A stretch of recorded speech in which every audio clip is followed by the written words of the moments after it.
关于范增啊，有一件事情我一直没有想明白。你看他这个人口碑跟风评一直都不好，当年背叛自己的老师沈从文是忘恩负义的典型，后来呢又背叛祖国，还反复横跳，背上了一个政治投机的骂名。他的感情生活呢也一直被人指指点点，甚至抢了自己朋友的老婆。可就是这么一个烂人吧，在艺术品市场上又是一个神话。他的画一次又一次卖出天价，常年霸占着胡润艺术榜的前几名。那算下来，拍卖行的总成交金额几十个亿的人民币是有的。那说他是中国最有钱的在世的艺术家之一，我想一点也不夸张。所以你看，一边呢是被人骂得一塌糊涂的个人品德，一边呢是几十亿的财富帝国。我就特别好奇，为什么艺术品市场那么追捧它，好像完全忽视了那些黑料。那这背后到底是艺术的魅力太大了，还是说有什么金钱的逻辑在作祟呢？我们想要搞明白范增是怎么发家的，先要把时间倒回到80年代，那个时候的中国哪有什么艺术品市场啊？基本上就是一片荒地，大部分的画家都还在为下一个月的工资跟这个收入而发愁。而范增呢，在这个年代就已经表现出了超乎他们那个时代的超乎常人的商业头脑。他做了一个决定，可以说这个决定直接给他后来的这个财富帝国打下了地基。他决定去日本。我跟您说，这一步棋走的真的是很高明，因为当时日本是一个什么情况呢？经济的泡沫吹上了天，那日本人几乎都快要把美国给买下来了。它整个社会是金钱泛滥，大家对于高端艺术品的需求那叫一个狂热。范增就非常敏锐地抓住了这个历史性的机会，而且他不是一个人单枪匹马的去闯，他选择跟当时中国最有名望而且最有国际范儿的这个老字号荣宝斋合作。你想啊，荣宝斋出面，这本身就是在艺术品方面的信誉的保障，对不对？通过荣宝斋这个渠道，范增的画也就顺理成章的打开了日本市场。结果你猜怎么着？是一炮而红。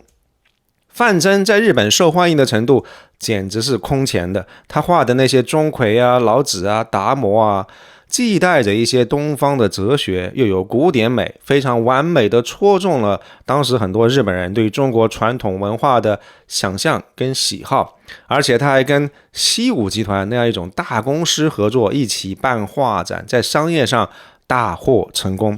而他在日本做的最牛的一件事情是1984年，那一年日本的冈山县居然为他建了一座永久性的范增美术馆。各位你想想看，在那样一个年代，一个活着的在世的中国艺术家竟然能够在国外拥有一座用自己名字命名的永久性的美术馆，这个是多么大的一个荣誉啊！这个已经不是一次成功的商业活动，简直是一次身份加冕。他给范增国际艺术大师这个身份提供了一个看得见又摸得着的铁证如山的证据。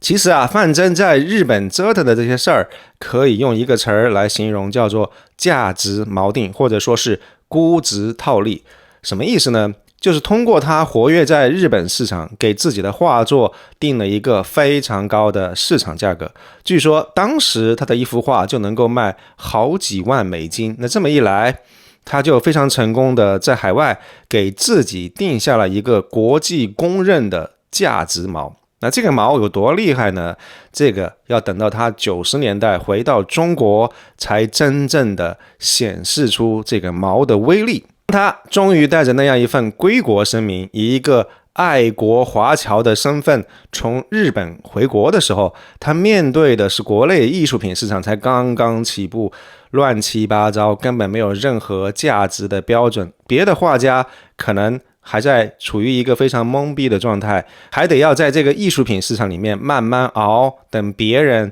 来发现你的价值。而至于怎么样给你的画作或者艺术品来定价，可能还需要很长一段时间。而范增呢，他根本不需要走这样一个非常懵懵懂懂的阶段，他直接跳级了。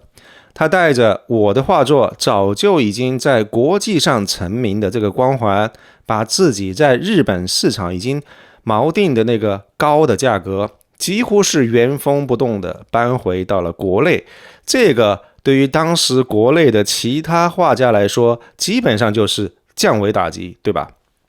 别人还在一步一步的往上爬，画作到底应该怎么样定价才合理都不好说。而范增呢，他直接坐着直升飞机空降到了塔尖。那这样一招出口转内销，为他之后的财富神话打下了最坚实也是最关键的基础。他花了10年时间在国外给自己镀了一层金，而等他回到主场的时候，手上已经攥着一手的好牌了。所以他从一开始就是拿着一手好牌上的牌桌。好了，如果在日本的成功是给范增的这个财富帝国打好了地基，那他回国之后干的那些事儿，就是给这个帝国挖了一条水也跨不过去的护城河。范增呢，其实他心里特别清楚，他要卖的根本不只是国画而已，他要卖的是一个范增的个人品牌，是一个超级文化 IP。所以你看，他走的第一步就是让自己的身份超越了一个普通的画家。你看，他从来都不会只说自己是个画画的，他写书啊、上电视啊，拼命把自己打造成一个国学大师、诗人啊、思想家。反正呢，是一个全能的文化偶像。他是南开大学的终身教授，是北大中国文化书院的导师，他甚至还当过联合国教科文组织的多元文化特别顾问。所有这些头衔，任何一个拿出来都是响当当的，而他们凑在一块儿，就给范增罩上了一个强大的权威光环。所以你想啊，对于那些有钱但是又不太懂艺术的土老财跟暴发户老板来说，所有这些头衔不就是最好的定心丸吗？买范增的话，买的不仅仅只是艺术品，更是买了一份由顶级大学跟国际组织给你认证的文化身份。而把范增这个文化身份推到顶点的是他特别会经营，也特别会展示自己的顶级人脉。那这里面最出名的就是他跟诺贝尔物理学奖得主杨振宁先生的友谊。范增经常在公开场合跟杨振宁这样一种世界最顶级的科学家就在一块聊天，聊艺术啊，聊科学。那这一招妙在哪儿呢？就是通过把自己跟科学界的顶级大佬放在一块儿，他就能够非常成功的把自己一个纯粹的艺术家的形象提升到了思想家跟大师的级别。你想想看呀，这个品牌的升级是不是玩得特别厉害呢？而且还不止这些，范增的画作还被当作是国礼送给外国领导人。那这是一个什么概念？这基本上就等同于国家信用再给他背书。你可以想想看，一个买家本来可能还在犹豫要不要花个几百万买一幅他的画，但如果买家知道范增的画作是能够代表国家的形象送出去的国礼的时候，那在这个时候他心里面仅存的那样一点疑虑，是不是一下子就会被打消了呢？所以我们看到，一边是权力的中心，一边是顶级的知识圈，这两边的双重认证就形成了一个特别强大的保护机制。那在一个真假难辨、价格横跳的艺术品市场里面，买范增的话，就好像是买了一份保险，一份由国家信誉跟精英阶层共同担保的象征性的保险。它安全有面子，社会上谁都认，尤其是在送礼这个圈子里面，这样一种附加值是任何其他画家都比拟不了的。而当然了，要撑起这么大的一个市场，光有牌子还不行，你还得要有足够多的供货才行。这个就带出了范增身上另外一个争议最大的地方，也就是被很多人骂的那个绘画流水线。批评范增的人就说他画得太快了，短时间里边弄出一大堆题材啊、构图啊都差不太多的画，所以你这根本不是艺术，你这个是工业生产，是粗制滥造。那骂归骂，我想从纯粹商业的角度来看这件事情的话，范增这个流水线，说实话是由供需矛盾来决定的。它解决了一个高端艺术品市场的一个核心矛盾，就是稀缺性跟流动性，其实这两者是互相矛盾的。传统的艺术品好，的确是很好，但是太少了不好买也不好卖。你比如说梵高的画，大部分都已经被私人或者是博物馆收藏了，在市面上其实很少有流通的。但范增呢，他用流水线的这个方法，保证了市场上总是有他的画，买家跟卖家其实心里都有底，知道我随时能够买到，也随时能够卖得掉。那这样一来，范增的画就成了艺术品市场的一种硬通货。再加上他那个画风其实辨识度还特别高哪怕你不是学艺术的，基本上你也一眼就能够认出来。那这个就大大降低了投资门槛，在某种程度上也降低了一个鉴别画作的门槛。你或许不太懂画画的门道，但你肯定能够确定这个基本上应该是范增的画，8、9不离10。那从某种意义上可以说，范增的绘画流水线是发行一种艺术货币，是一种用他个人的品牌做信用的一个非常标准化的货币。那就是靠着这么一套组合拳，把个人品牌抬到天上去，跟这些顶级的社会资源捆绑在一块儿，然后再用流水线的方式来满足市场的需求。范增就这样在中国建立起了一个强大的艺术品牌。而在这个系统里面，拍卖行需要靠范增的画来创造天价的拍卖记录，吸引更多人的眼球。艺术的榜单需要它的成交额来证明自己的权威，而范增呢，又反过来利用这些艺术榜单跟拍卖行来巩固自己绩优股的地位。他就这样成就了自己的艺术品的商业帝国。那聊到这儿，最核心也是最魔幻的部分来了。一般来说一个人的生意做得再好，但如果人品有大问题，按理说市场应该不会买账，对不对？但这个规律在范增身上好像失灵了。范增这一辈子他充满了各种黑料，有很多黑料放在一般普通的名人身上足以毁掉一个人。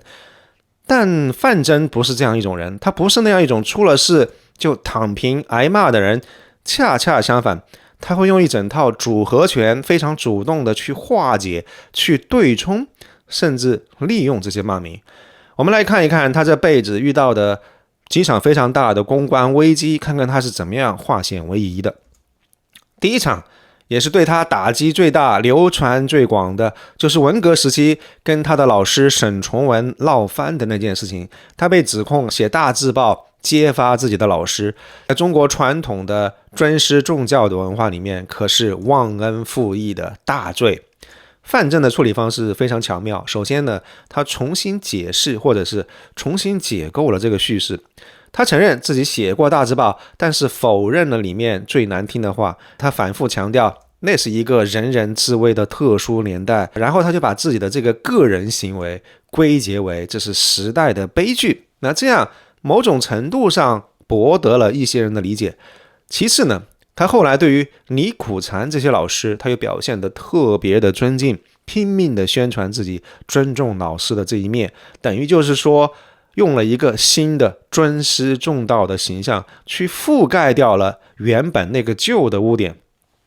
这一招坦白说在知识分子圈子里面并不一定好使，大家不吃他这一套，但是对于普罗大众而言，时间久了以后，之前那些坏名声的影响慢慢的确也确实淡漠了很多。而第二场危机是他跟自己的朋友的老婆南丽有一场长达20多年的婚外情，这个在当时是足够让人身败名裂的道德丑闻。但范增的处理方式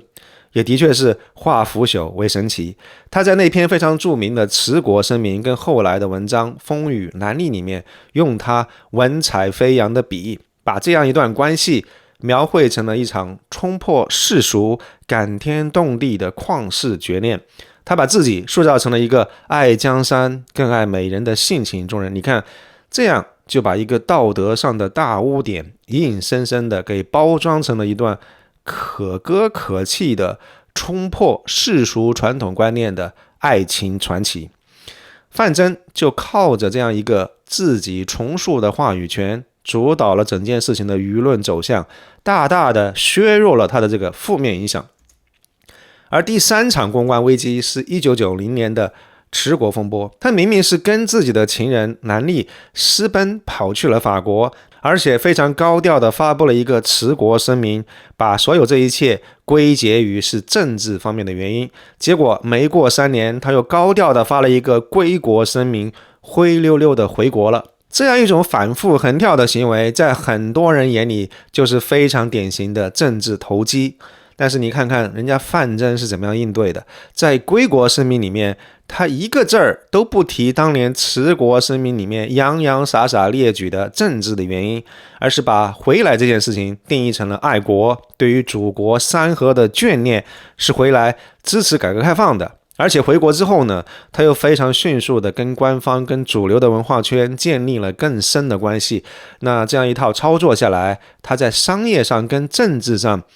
都涉险安全过关了。那第4场也是对于他的商业模式威胁最大的一次公关危机，是有一个收藏家叫做郭庆祥公开批评他流水线作画的这样一个模式是在欺骗大家。那这个算是直接捅到了他商业模式的要害。范增呢，他不跟你吵，他直接把法律当成武器，把这个正常的艺术批评定义成了是名誉侵权，直接把对方告上了法庭。而且你猜怎么着，他最后竟然还把这个官司给打赢了。所以这场官司的胜利对于范增来说意义太大了，因为他从此以后不单是用法律让所有批评他的人闭了嘴，更重要的是他给以后想要再批评他作画模式的人画了一道非常清晰的红线，有效的保护了他那个高产出高利润的商业模式。那除了处理这些非常具体的事儿，范增还有一个长期的终极的风险对冲的策略，就是做慈善，持续的高调的大金额的捐款。比如说汶川地震捐了1000万，玉树地震捐了1000万，给南开大学盖新的楼，他还特别的去拿奖去宣传自己所谓中国10大慈善家之一这样一种荣誉。所有这些大手笔的捐款给他打造了一面金光闪闪的道德盾牌，它会造成一种非常复杂的公众的观感。也就是说就算他这个人私生活不怎么样，他这个人口碑很差都好，就算你对他的人品很不耻吧，但是你也很难去完全否定他做的这些慈善的活动对于社会的贡献，对不对？所以这样一种大善人的公关形象非常成功的对冲了无数坊间对于他私人小毛病，对于他的品德口碑的指控。所以你看范增的财富故事一直有一套非常成熟的声誉管理跟风险管控的系统和体系，他知道怎么样把丑闻浪漫化，怎么样利用他个人拥有的巨大的影响力来把握叙事的节奏跟走向，怎么样利用法律来让对方住口，怎么样用慈善来给自己兜底，所有这些让他的商业价值有了惊人的抗打压能力。但是你有没有想过，其实他这些招数会这么管用，只是因为他个人的手腕更加高明呢？还是说其实这个市场不太在乎他这些黑料，甚至某种程度上是需要有他这么一个人的存在呢？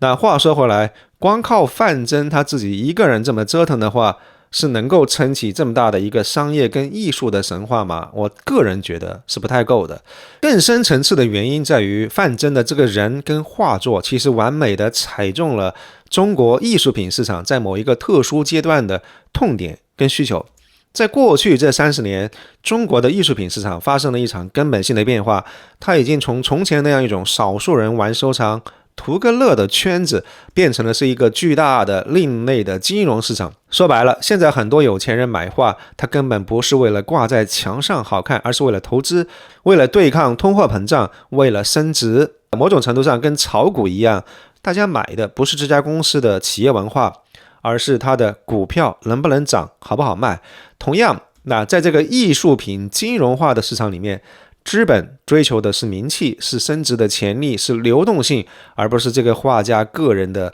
师德怎么样，人品好不好。范真的品牌效应非常稳定的高价，还有我们前面提到的这个流水线带来的高流动性，让他的画作成了这个市场里面最好用的金融工具之一。接下来我们要聊到的就是范真艺术品财富帝国背后最隐秘，可能也是最硬核的一个驱动力，两个字：雅惠。雅惠是什么呢？说白了就是不用钱，而是用艺术品来搞利益的输送。艺术品嘛，因为它价格有点说不太清楚，真假不太好鉴定，又方便携带，它已经成了行贿的新花样跟腐败的遮羞布。在这样一个特别敏感的灰色市场里面，范真的画几乎具备了完美行贿工具的所有特点。首先，它的价值是公开的、合法的。范真的画在保利啊、嘉德这些大拍卖行一直都有非常公开的、非常高的拍卖的记录。那受贿的人会比较放心，他的这个作品不会太差。其次呢，范真他对于个人品牌的包装特别有文化，而且特别的成功。送一幅国学大师的画作听起来特别有风雅的感觉，能够掩盖住背后那些非常赤裸裸的权钱交易，这也给行贿披上了一层某种程度上合法的外衣，因为他送的只是一幅画作，不是100万的现金，在某种形式上能够绕开直接的权钱交易的定义。而最后一点呢，在政治上是绝对安全的，因为范真的作品它是国礼级别的，那这个让他的画成了政治上最安全的这样一种礼物。有一些艺术家虽然他也会得到国际上的认可，虽然他的拍卖记录也很高，但是因为这些人有反骨嘛，他的背景不太清楚，搞不好他可能会在艺术作品里面掺杂一些自己个人的表达，一些非常敏感的内容。如果你拿这些艺术家的作品作为雅惠的话，非常可能会让受贿的一方某种程度上在政治上犯大错误。所以我们可以非常合理的猜测一下，在范真作品这么大的一个市场需求里面，有相当一部分是来自于这样一种跟权力跟利益来交换紧密相关的这样一种灰色地带。而这部分买家他们根本不是真正的艺术欣赏，或者是为了投资的目的而买范真的画，他们对于艺术家的人品是完全不关心的，他们只关心的是这个用来当做价值载体的、用来雅惠的东西够不够好用，安不安全。那从这个角度来看，范真的这个财富帝国就像是在中国某个特定的历史时期，那个有一点畸形的土壤上长出来的一朵恶之花，它的市场价值甚至跟这样一种系统性的腐败有一种非常深厚的共生关系。这个或许才是我们视频开始这个终极问题的答案。为什么范真的个人名声一直没有真正动摇他的画作的市场价格？因为他的一部分核心玩家根本就不在乎他的人品怎么样，他的口碑怎么样。聊了这么多过去跟现在，我们想看一看这样一场由家族矛盾引发的范真失踪的风波，对于范真财富帝国的未来以及他的画作到底意味着什么呢？在我看来，这样一场风波跟以前的那些都不太一样，这是他第一次真正意义上遇上了结构性的危机。过去所有针对他的外民攻击的，无外乎只是他个人的一些人品啊、口碑啊、他的名誉而已。他那样一套非常强大的风险管控的系统完全能够搞得定。但这样一次不太一样，因为危机是来自于内部的，它直接打到了范真帝国的核心，就是资产的统一控制权跟他那个品牌故事的完整性。我们可以这样想象一下，范真的家族其实他手里还有大量的已经画好但是没有出售的画作，这些画某种程度上有点像是他画架的一个中央银行。过去的话，这个央行的行长是范真他自己，他能够说了算，他可以控制什么时候放多少画作去到艺术品市场，某种程度上他能够控制他的这个画作的价格。但是现在他年纪大了，家里人又公开闹翻了，然后他现在还下落不明，所以这个控制权眼看着就要散掉了。那所有那些未曾出售的画作将来会以哪种形式流到市场会不会有非常不同的冲击？我们来给大家推演一下，可能会有3种不同的走势。第一种是最好的结局，就是有序传承，价值软着陆。也就是说，在他们闹腾一段时间以后，家里各方和解，成立一个统一的艺术基金会，来共同的管理范增剩下的所有的画作。那这个基金会就好像一个专业的机构一样，控制着画作流向市场的一个速度，然后平时会办一办展览，维护一下自己的品牌。最后呢，他的画作可以在短期的波动之后稳住，停留在一个仍然非常高的市场的价位上面，最终实现软着陆。但是说实话，这样一种情况发生的可能性，大概发生的概率应该是中等，因为徐萌对于这件事情似乎筹谋已久，这件事情恐怕不太容易善终。而第二种情况可能性，我个人评估会比较高，但也是一种比较坏的结局，就是资产失控，价值崩塌。我在上一集视频当中其实也评估过范增失踪这件事情非常有可能发生的一个最终的结果，就是徐萌跟几个继子，包括范增的亲生女儿，他们会一直斗下去，各方在法律诉讼上旷日持久的互相争斗，谁也不服谁。为了套现或者也为了打击对手，各方就会开始把自己手里面占有的画作乱七八糟的非常低价的往外扔。那这样一来，短时间以内市场上就会一下子冒出一大堆真假难辨的范增作品。为什么呢？因为这些作品很多时候也不能够经过他继子的专业的鉴证机构来给他一个官方的认定。这种情况底下，买家的信心有可能会彻底崩盘，那原来的维系的范增的价格体系就垮掉了。范增的话有可能会从一线的绩优股变成了普通的艺术品，价格会断崖式的下跌。第三种情况是一个比较戏剧性的，或者有可能出现的就是身后的封神，价值重估。或许可能在范增去世很多年以后，大家逐渐开始淡忘掉所有这些关于他人品的争议啊，关于他失踪的非常八卦的一些争端，反而可能觉得他充满争议的非常戏剧性的一生非常特别具有传奇的色彩。那新一代的艺术史学家跟资本有可能会用一个全新的角度去重新定义他的艺术地位，让他那些代表作的价格迎来第二春，甚至有可能会超过他活着时期的巅峰。那说实话，这样一种情况发生的可能性是比较低的。但是不管未来怎么样，范增这个人的故事，他的巨额的财富跟他那个备受争议的名声之间的巨大的鸿沟，其实不是一个很难理解的矛盾，它其实是一个3样东西叠加在一块儿的结果。第一呢，是中国社会转型时期那个特殊的历史环境；第二是范增本人确实有一套极其聪明的个人品牌的玩法；第三也是最重要的，就是他背后有一个只认钱不怎么认人品的艺术品市场。范增他非常成功，把自己的所有一切，包括艺术啊、学问啊、社会关系，甚至哪怕是他自己的黑料，都熟练的变成了可以卖钱的品牌资产。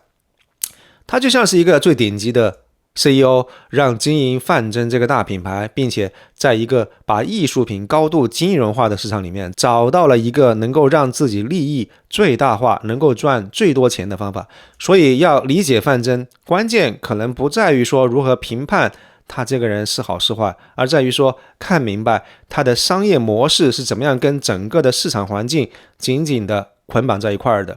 而眼下范增失踪这样一场家族的危机，就是对于这个高度依赖创始人个人品牌的财富帝国进行了一次压力测试。它的结局不光决定了范增他个人遗产的命运，也在某种程度上会影响中国艺术品市场未来的玩法跟价值的标准。而这件事情呢，也逼着我们每一个人去想一想一个问题，就是在一个资本可以定义一切的时代，那你的画品跟你的人品到底是一个什么样的关系？艺术的价值到底是谁说了算？是艺术史呢，还是拍卖行的那一把锤子？而所有这些问题，范增已经用他自己的一生给出了一个充满争议但是又真实的可怕的答案。好了，今天关于范增的故事就先聊到这个地方。对于范增这个人，对于他的画作在市场上持续能够卖出高价这件事情，我也特别想听听您的看法，欢迎大家在评论区留言分享您自己的观点。如果您喜欢这期节目，请不要吝啬点赞分享，也不要忘记订阅爱生的频道，打开小铃铛，这样您就不会错过更多精彩内容。我们下期节目再见，谢谢。